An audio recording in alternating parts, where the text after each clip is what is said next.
guys, welcome back to my channel. If you are a subscriber, thank you so much for subscribing. If you're watching and you're not yet subscribed, please subscribe to the channel, like, share with a friend, comment, turn on your post notification bell so you never miss an upload. So in this video, I'm going to be talking about my study permit application. This was done 2 years ago, but I just wanted to share some information for persons who are going through that process and you're looking for some guidance. Hopefully my tips or my experience will be beneficial to you. So if this is something you are interested in, please stay tuned. So everyone's application will be different, but I'm going to share the documents I submitted when I was doing my study permit application. These included my study permit application, my acceptance letter, my proof of funds, my explanation letter, my travel history, documents showing ties to Jamaica, my police record, my passport details, a photograph. And in my time, I came up in the pandemic, so we had to submit a quarantine plan, and also I was sponsored, so my application included my sponsorship letter. When you're doing your research for schools to study in Canada, you definitely want to make sure your school is on the DLI list. So that's a designated learning institution, and it's pretty important that you verify the school is on this list. And you can go to the government website to search and to ensure the school is on this list. A designated learning institution is basically authorized by the province to accommodate international students. I found a school, Centennial College in Toronto. I checked, it was on the DLI list. I made my application to the school. One of the good things I love about Centennial College is that it accommodates international students. So it understands the things that international students need, and they provide those resources for you. So the application to Centennial College was pretty simple. I did it within a week and I got the acceptance letter.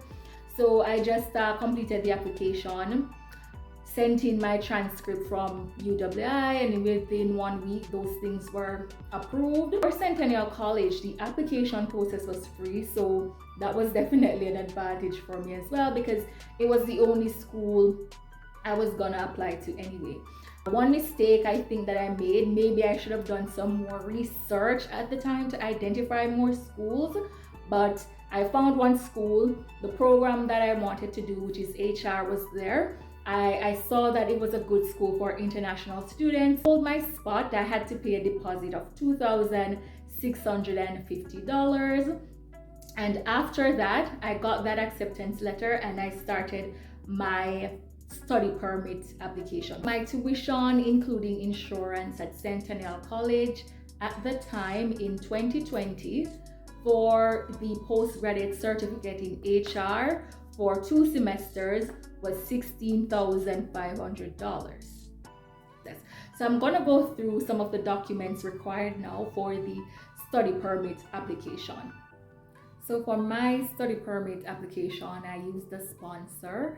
So that person wrote a letter to state that while I'm in Canada, they will assist with funding my education. So the person had to submit bank account information to state that they have enough funds to support me while I was in Canada. The things that I showed for my proof of funds were my pay slips from my previous job, investments that I had, savings that I had as well, and different policies that I hold. So what I did with my application, and I was guided by a friend, is to make sure you're putting everything like into table form. We don't want to create any extra work for the immigration officer, so definitely making sure that we're breaking down each proof of funds so it's easy to follow. I created a document, the different funds, I list those, and what I did was to put them in Jamaican dollars and I converted them into Canadian dollars, because we don't want to give the immigration officer any extra work, because nobody is gonna have the time to sit and be calculating currency from Jamaican to Canadian. So breaking those down, put them in a table, showing the conversion is definitely a good way to display your proof of funds to the immigration officer. As a part of my study permit application, I created another document where I listed all the countries I went to in the last 5 years. So each country, the time I visit, the time I went back to Jamaica, to provide your travel history in the past 5 years. The important document that you're going to need to support your study permit application is your letter of explanation, basically detailing the reasons why you want to study in Canada. So I'm going to share mine with you, and I'm going to break down each section.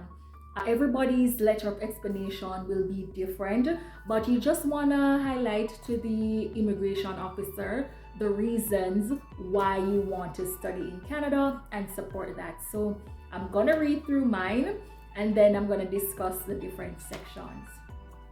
I started off, my name is Gavina, and I have been accepted at Centennial College in Toronto to pursue an Ontario graduate certificate in HR commencing January 15, 2020 for 1 year. So definitely you want to open the letter, introduce yourself, let them know where your school is, where you're going to be studying, duration of the study, and I did a postgraduate certificate for 1 year. So now I'm going to go into a little bit of the background information about me.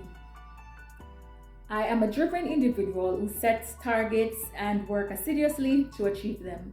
I possess a Bachelor of Arts in Language, Communication and Society and a Master of Science in National Security and Strategic Studies from the University of the West Indies, and I have been working in the aviation industry in Jamaica.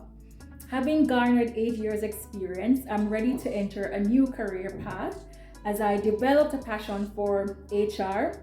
Pursuing this education will be beneficial to my country by providing me with the knowledge and skills required to create and implement sound HR policies, which will advance the labor force in Jamaica. Basically, that right there is the purpose, the reason why I wanted to study in Canada. I know some persons state that what you're studying needs to be aligned with what you studied before, but for me, it was completely different. I wanted to try a new career. I was interested in HR, so I applied to a HR program, and that's the application, that's the process for me. I let them know I was working in this field for this amount of time, and I wanted a change, so I wanted to do something different. So the next part I structured is the benefits of studying in Canada. I visited Canada twice on my vacation leave in 2019, and I've enjoyed the dynamic, multicultural and safe space there. As a result, I decided Canada would be an ideal country to pursue my postgraduate studies. Canada is renowned for its world-class education system, internationally recognized certification, and Centennial College is known for its diverse classrooms which cater to the needs of international students. I know that a Canadian qualification will equip me with the relevant skills and knowledge I need to become an effective HR professional in my home country of Jamaica. So this was basically justifying the reasons why I'm choosing to study in Canada. So in closing, you definitely want to share your responsibility as a student. What I put was that I endeavor to complete my studies and return to my home country to commence my new career path. As a law-abiding citizen, I plan to study in Canada and adhere to all the rules and regulation that governs the country. I will be grateful if I am provided this opportunity to pursue my studies. Thank you for your time. Thank you so much for watching this video. Hopefully you find some useful information. All the best on your study permit application. Please remember to like, comment, share, subscribe to the channel. See you in the next video. Bye bye.